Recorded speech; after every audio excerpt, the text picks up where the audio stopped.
This is the Shanice Lewis Show, the #1 podcast for plus-size women. With your host, the queen of curvy conversation, Shanice Lewis.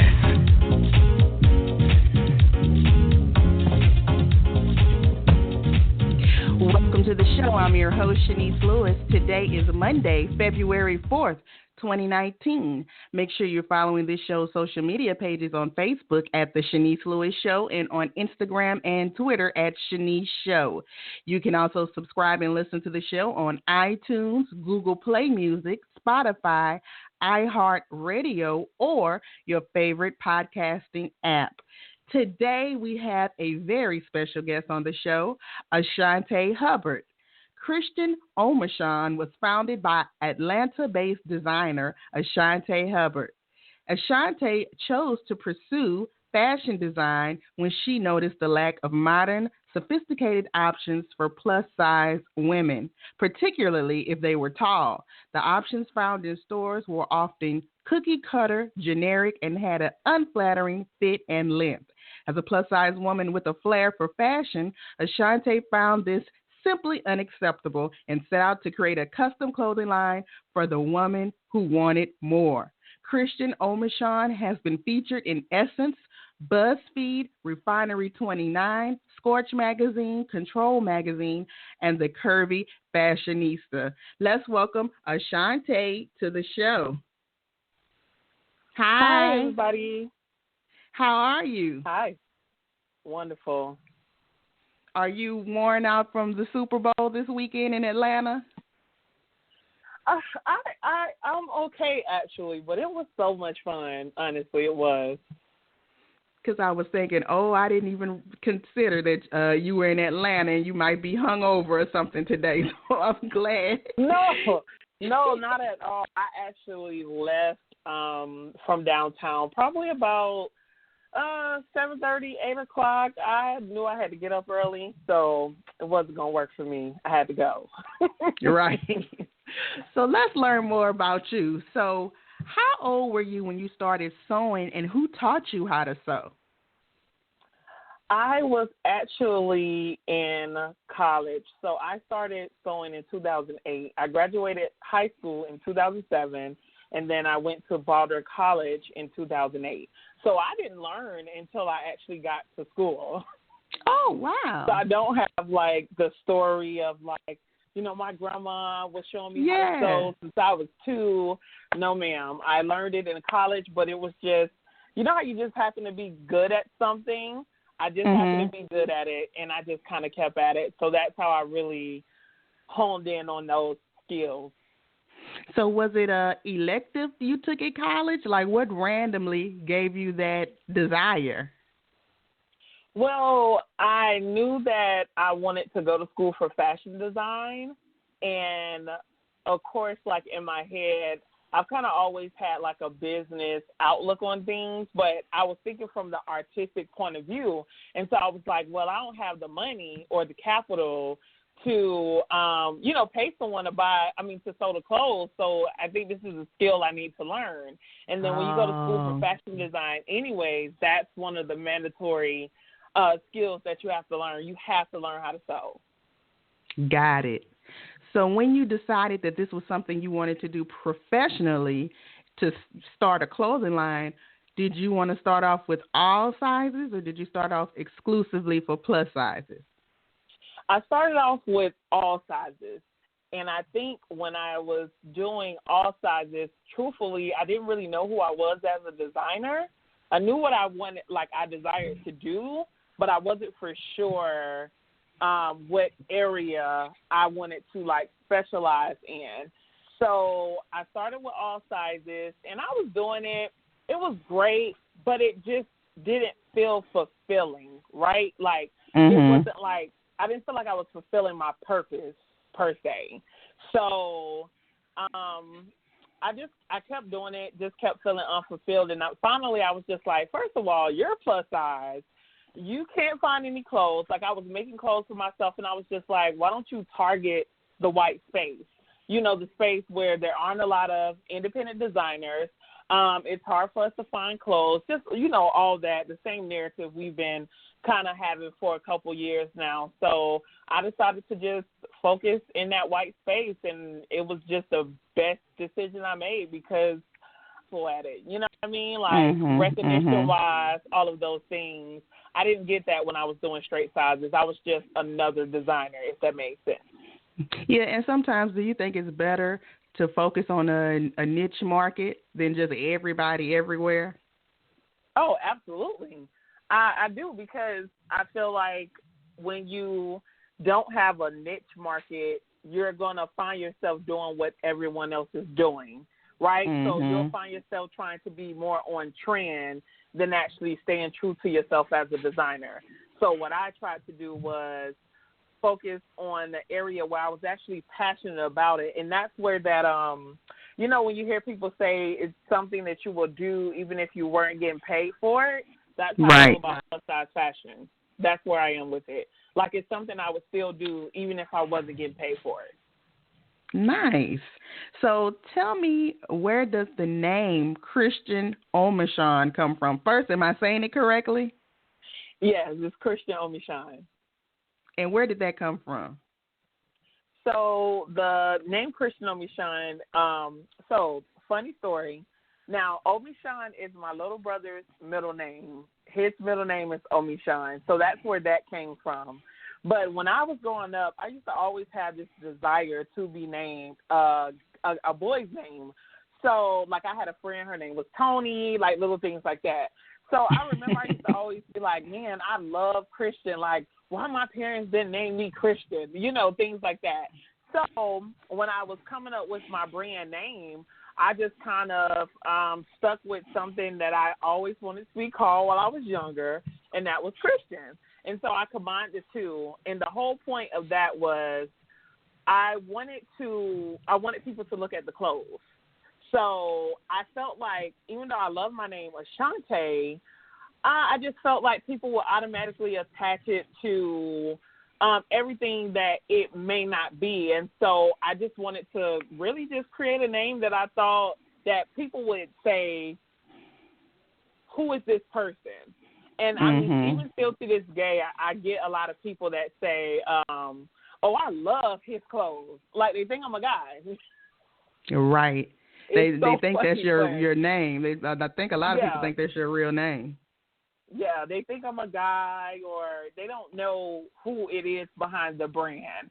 Of course, now I'm getting in front of that. But before, you know, I didn't know any better. And so I was like, yeah, I just don't want to be identified as so-and-so. And now it's just the stupidest thing I feel like I ever thought. You know what I mean? Because now I want people to know that Christian Omeshun is a black woman behind the brand. Do you get what I'm saying? Like, yeah.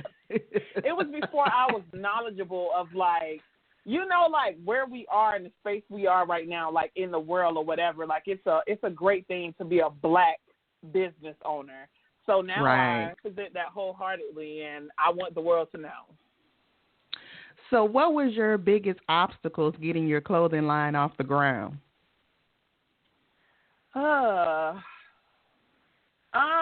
Let's see. So I still have a lot of obstacles. I want to be clear. Right. But I think the biggest obstacle for me in the beginning was people really taking me serious. I think that sometimes there's this notion that, women designers especially are not exactly, like, really serious about what they're doing. And so I think that was the hardest thing, like, getting people to really see me and to see that what I was doing for the plus-size community was authentic and true to who I really was as a person. I really think that's the biggest thing, because, you know, a lot of these designers, like, they do plus size, but they I'm talking about bigger brands, but they don't they're doing plus size for the wrong reason. It's not really to cater to that girl who's having a hard time finding clothes that actually fits her, that makes her feel great, that makes her feel sexy, that is needed. And so I wanted to make sure that when people saw my clothes and they wore the clothes, that they felt all of those things: sexy, important, it was well thought out, construction, quality, all of those things. And then the second is capital. I'm still, like most designers, just trying to find different ways to get capital for the brand so that I can do bigger and better things for the brand. Right. Now, did you ever consider moving to New York to possibly have more opportunities in fashion? I did when I was first graduating from college, but I also realized that there are like a million designers in New York, And so for me, being in Atlanta, I was thinking to myself that there are a lot of designers, but there are not a lot of designers compared to New York. Like the design market here is very small compared to the New York market or whatever. And so my goal was to conquer where I was first. And that's pretty much been my mindset. And this is where I built my clientele and things of that nature. So I feel like staying here was definitely a great idea. Could there be more opportunity? Absolutely. But am I really missing anything? No, I think I'm exactly where God wants me to be in this moment. Yes. So for somebody that's listening that has never heard of your clothing line and brand, what type of clothing do you design? So I design plus-size clothing for the sophisticated minimalist woman. My clothing you can wear it to work, and you could simply take off your blazer or your jacket or whatever and take it to brunch. So the whole point or the whole purpose of my clothing is for it to be timeless, it's for it to be multifunctional, and for you to just look and feel good. So I try to be very, very, very particular with the fabrics that I choose, even if it's a knit, maybe choosing a better quality knit than something that you would maybe find in your local City Trends or something like that. That's the woman who I design for pretty much. And what is the size range and price point of your clothing line? So the size ranges from 12 to 32. And one other thing that I did leave out is that there are custom options on all of my clothing. So we do cater to the person who is, 4'11", and she may be 6'5". We have options online for everyone. And then my price point, the lowest you'll probably pay is about $70 for a crop top, and it can range from $70 basically on up. But on average, about $120. You're looking to spend about $120 for an outfit. And now you specifically design for plus-size women that are tall. Now, what height range do you consider tall that is ignored in the market? We go up to a 40 inseam, and that is just on the website. But we have specific requests from people who are taller than a 40-inch inseam. So 40-inch inseam would be a woman that's probably about 6'3" or 6'4". Got it. So you have tall. It's up there. You have a physical store location, right? I have a studio space. So my studio space is not a storefront. It's specifically where we produce only. Now, I do have I take my consultations here, like, my prom clients that come in town or anyone who wants to come inside to get their measurements taken and things like that for a custom order. But it is not a storefront yet. So everything is made to order? Yes, everything is made to order. Now, do you feel that plus-size women say they want quality clothing but then complain about the price point?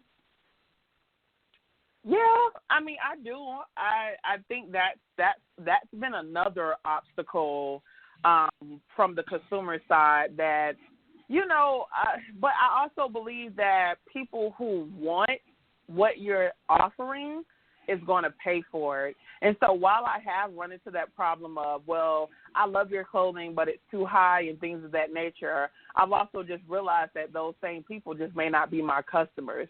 So what I try to do now is just focus my efforts elsewhere, you know, I guess on the people that's buying my clothes, honestly. That's the best and most positive way that I've been able to look at that. Because it is, like, hard and it gets discouraging sometimes because, you know, I have had those feelings of like, well, maybe I do need to lower my price point. But then if I lower my price point, I won't be able to offer you the very things that you shop with me for, like the custom options and things of that nature. So most of the time, especially when I first started, I had to just tell myself to stay true to who I am and what I'm offering, and I'll attract the right people.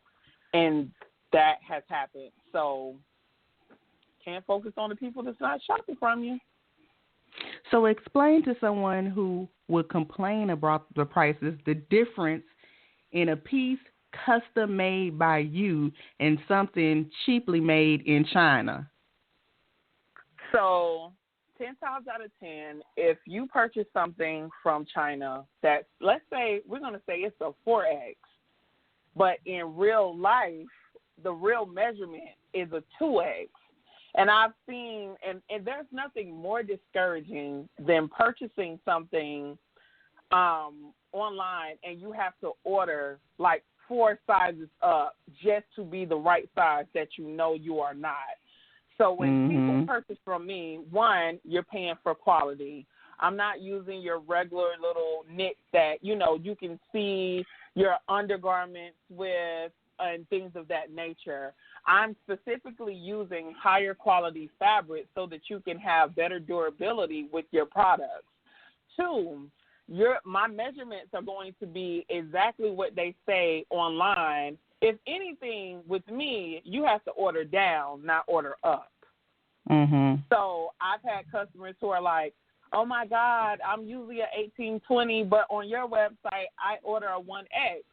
I would rather have that problem than to have the problem of ordering something that just doesn't fit at all. Because just think about it from a personal point of view. It's discouraging. You think that you're bigger than you are when you're really not. It's just that these companies don't have the measurements correctly. Also, too, as a plus-size woman, we have bigger hips and bigger mid-sections and things of that nature.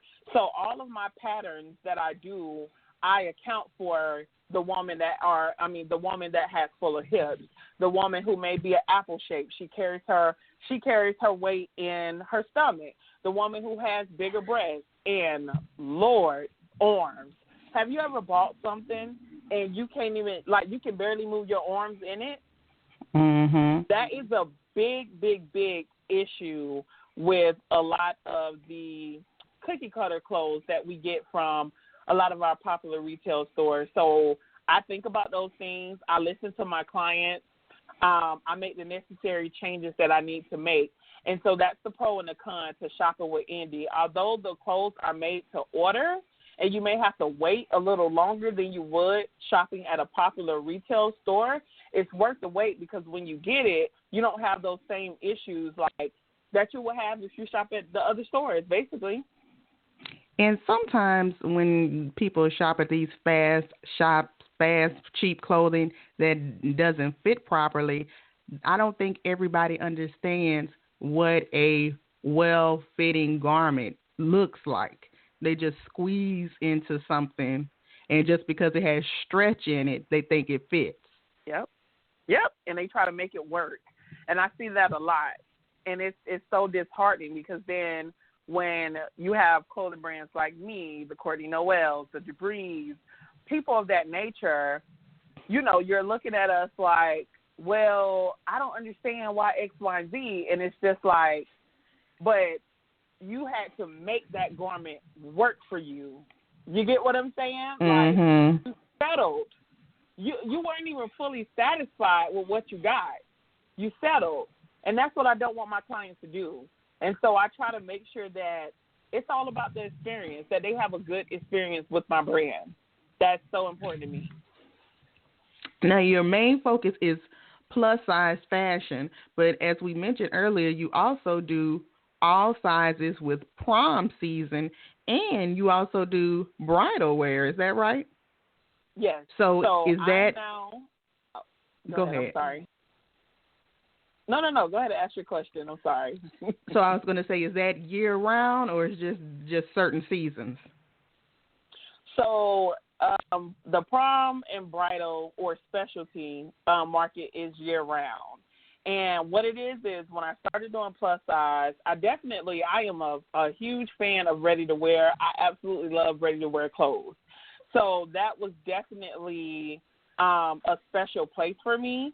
But I've always wanted to tap into the specialty market because we also have a void in specialty clothes in the plus size market as well. So Once I opened that door, I honestly didn't know if I would be as successful at it because I'm still learning techniques myself. Like, I'm still a student in this game for sure, and I've been sewing for over 10 years. But every day it's a learning curve. Every day I'm learning something different, something that I can do better, something that I can do faster or whatever. So when I tapped into the specialty market, I didn't know that it would soar the way that it has. But I'm really, really excited about it because it's a very lucrative market, to be honest. And when I do those bridal parties and stuff, the money that I make from those, I'm able to put them back into my business for my ready-to-wear, and I'm able to produce better clothes. Good point. It has its benefit for sure. And I recently recommended you to someone that wanted custom pageantry wear because the prom and some of the bridal could also be pageant dresses. Yep, sure can.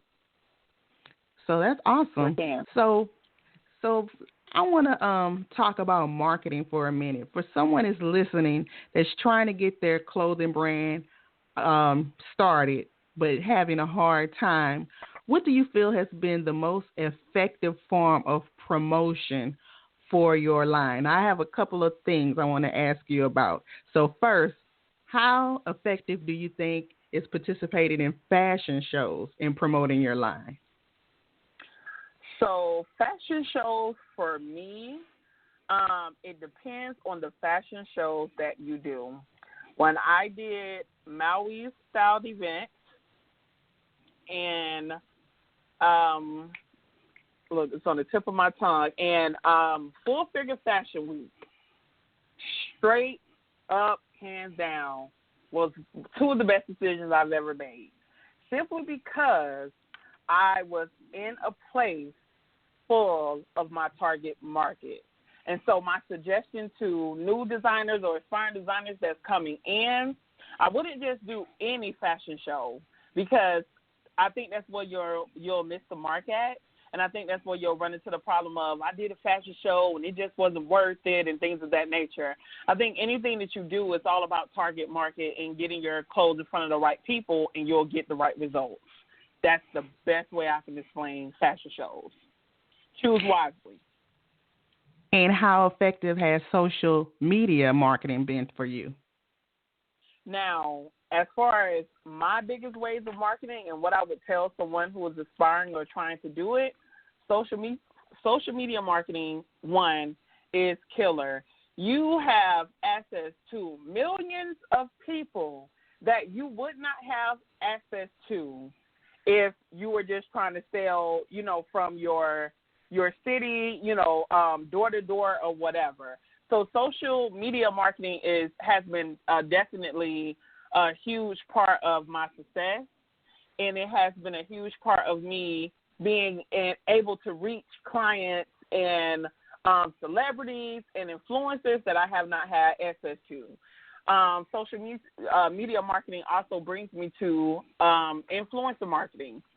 I have had a lot of success with influencer marketing. I know that I can't speak for everybody else as far as how their businesses have bloomed due to, their influencer agreements and connections and things of that, but it has definitely worked in my favor. And I've just found that you find someone that supports your brand, and I mean truly supports your brand and believe what you believe in and, ride for you and all of those great things, you can have a great influencer relationship. And that's how I've, gotten a notice, truthfully, just working with certain influencers, Marie Dene, Maui, System of Curves. It's so many people that I've worked with that has definitely, helped my business and my brand. But also with influencer marketing, just like you said with the fashion shows, choose wisely, because there are some influencers that will tarnish your brand too. Yeah. I think like when I first got into it, and I'll tell you, when I first got into it, I was on that, I'm just going to work with whoever's going to work with me, and I didn't realize that that's just not how it works. You really have to focus and work with people who really really wear your clothes in real life. Mm-hmm. That's one thing I noticed. You gotta rock with people who's really gonna wear your clothes in real life.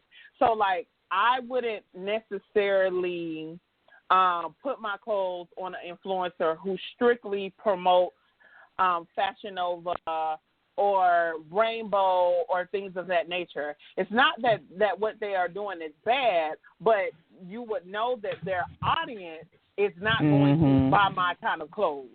Right. So I just think like you have to be you got to be strategic the same way you're strategic with your Facebook ads or your Instagram marketing or whatever. You have to do the same thing with influencer, but also too with influencer marketing, you have to understand that both people have to be on the receiving end of something. And I think with a lot of designers, they want influencers to work for free, and it just don't work like that. And I try to teach people that you can't go to these influencers expecting them to wear your clothes for free, give you 10 posts, and it just doesn't work like that. You get what I'm saying? So I also think it's just changing the narrative of how we see influencers, and that's how you're going to get the most out of your marketing, period. Right. You got to give to get. It has to be beneficial for both parties because taking pictures, putting on makeup, doing your hair, all of that, paying a photographer, that's money. Yes. It's money if you're doing it on a professional level. Right.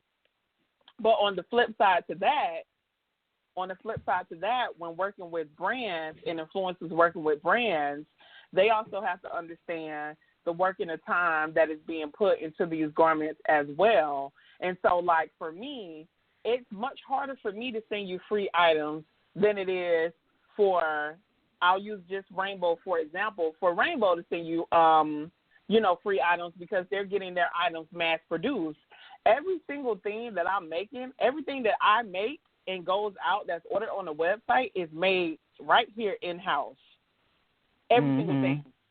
So it's going to cost me more to make it, time-wise, money-wise, and all of those things. And so that's why I think it's just important to try to meet in the middle and just find influencers who really support your brand because they'll get it. And what'll happen is it can end up being a beneficial thing for both of you. But, you just got to be on the same page. And as far as promotion, all of these things are good, but at the end of the day, what about good old-fashioned word of mouth? Yep, good old-fashioned word of mouth and door-to-door. I'm actually next door to a hair salon. 2 hair salons are right next door to me. So sometimes, even though I don't have like where you can go in and just pull stuff off the rack, people still stop by. They want to know what it is that I do. Oh, my gosh, I'm getting married. I didn't know you design clothes. You know what I mean? So it's still, good old business to business and word of mouth will always definitely be a huge way that you can get your brand where it needs to be. Do you ever cast for models, have model calls, and how do you select the models for your campaigns? So I had a model call maybe 1 or 2 times when I first started. And now I don't do model calls anymore. I have 2 to 3 models that I use specifically. And it's just I won't want to say it's preference per se, but it's just like that team building, kind of just keeping the same people on the team, because when I make these millions, I want to be able to pay these same people who was there for me when I didn't have a single dime to pay them. That's just how I look at it. So I don't do a lot of model calls, unfortunately. Now, for fashion shows, yes. But as far as, like, campaigns and things on a website, no, I try to keep, you know, my clients and consumers, like, I want them to see the same face, you know, so they can get familiar and they'll know, like, oh, this is Christian Omeshun. She always uses this model or whatever. So what is the ultimate goal for your career and your brand? So my ultimate goal, I am now leaning toward having like a design house or a showroom. I definitely can see myself having like a really big, successful showroom here in Atlanta. If not, I just want to be one of the biggest online retailers that I can be in plus size, truthfully. That's where I can definitely see my brand. Nice. So well, you're definitely going in the right direction. So do you have anything? So. You have anything else happening coming up that we need to be on the lookout for? Well, right now I'm just working on my new collection. I don't have a set date for when I'm going to drop that. So, you know, look, I'll keep you guys posted, but it's definitely real up in here. I'm in the middle of prom season, so that's just kind of the focus right now. And then truthfully, hopefully, eventually in a couple months, maybe early next year, I want to produce my own fashion show, and I want to do a bridal collection. And I think people in our community would definitely appreciate that. So I'm really just like making sure that whatever it is that I decide to do with my brand, that I stay true to who I am as a designer, and people can see the integrity in my pieces. So that's what my focus is right now.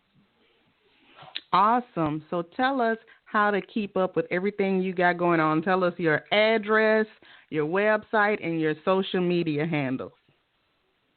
All right. So you can find me at www.christianomeshun.com.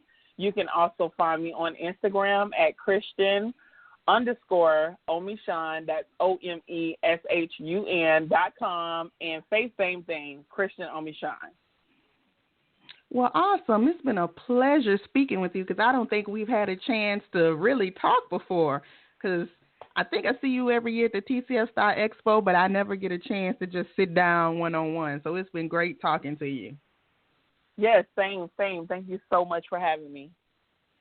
So keep up the success, and just let us know whenever you have something else popping. We'd love to have you back on the show. All right. Thank you so much. It's been a pleasure. All right. Enjoy the rest of your day. Bye-bye. Bye. And thank you to our fabulous guest today, A'Shontay Hubbard.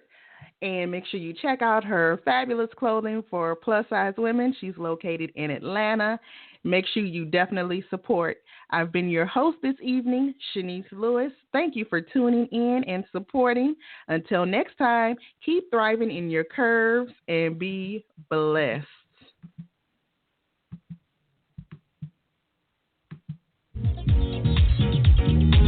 You've been listening to The Shanice Lewis Show. For more info about the show, visit ShaniceLewisShow.com.